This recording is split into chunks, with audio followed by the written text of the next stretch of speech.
the surface expert for Don Schumacher Racing. You see him making the marks. A lot of times that's right where he wants the cars to leave, or possibly where he wants to do the burnout, because sometimes it's two different spots. Sometimes you want your driver to do a burnout just a little bit off of where they want to leave. Like I said, on how warm the track is and how well that rubber is going to bond to that surface on the burnout. Had a chance to talk with Alan Johnson, Mike.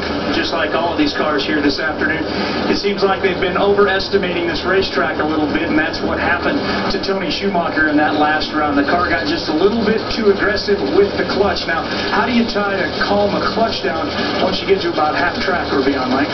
Well, normally it's the amount of application. As the car goes down the track, they have the throttle bearing that moves and applies more lever. That puts more plate load, which means it presses on the clutch just harder, which means it's going to lock the clutch up harder, quicker. So what they do is they slow that down so it doesn't fly quite as hard as quickly. That way it'll slip the clutch a little bit more and hopefully not smoke the tires.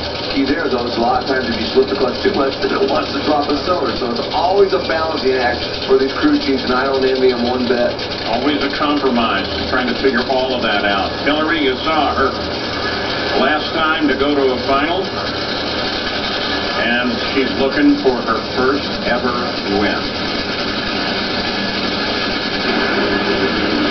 And she likes the tires. So Tony Schumacher will go on his fourth final round of this season. I'll tell you, Tony Schumacher's always said that man right there. He usually doesn't make mistakes twice in a row. Usually if he misses it one round, if they get the break and get by, he'll usually figure it out the next round, and guess what? He did. This was a great run. Hillary had a good reaction time off the starting line. Tony was right there beside her, but Tony did not spin the tires whatsoever. That Army car was hooked all the way to the finish. Take another look at this. This was just a good... I gotta believe, because that thing, like I said, was stuck right through the middle of the racetrack. 457 gets him into the final round. In 2 weeks, we head off to Thunder Valley, that scenic little track nestled in the Great Smoky Mountains. That's right. The NHRA Power 8 Series rolls into Bristol for the O'Reilly Thunder Valley Nationals. There are your times. Now let's go to Gary Gerald. Cruz got out of the car and he was talking about, you had a little adventure up there on the start line? Well, the thing was revving up on me. It's like the return spring wasn't on because I was just resting my foot on the throttle and it revved up and almost ran over there a little bit. But, you know, I just had to regroup, and I got distracted because I was thinking about that in the light. I don't even know what my reaction time was, but against Tony, I was trying real hard. But for Advanced Auto Parts, a huge round, semifinals. You know, Ron Toll with the crew team, you guys knows the story. I really appreciate what he's brought to this team, and just really, you know, we have a good car. We haven't won yet, but maybe today will be our day. But to be in the semifinals here in St. Louis is huge.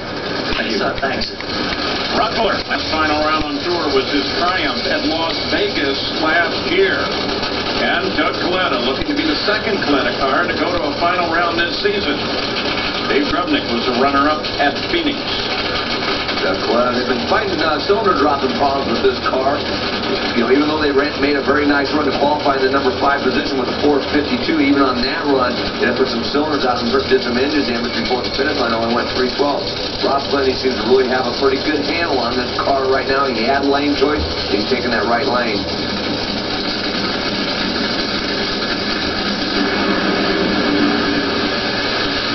This time it's Coletta that likes the tires. Rod Fuller will go to the final with a 459, 320 miles an hour. When you think about it, both of these guys have championship reasons as why they want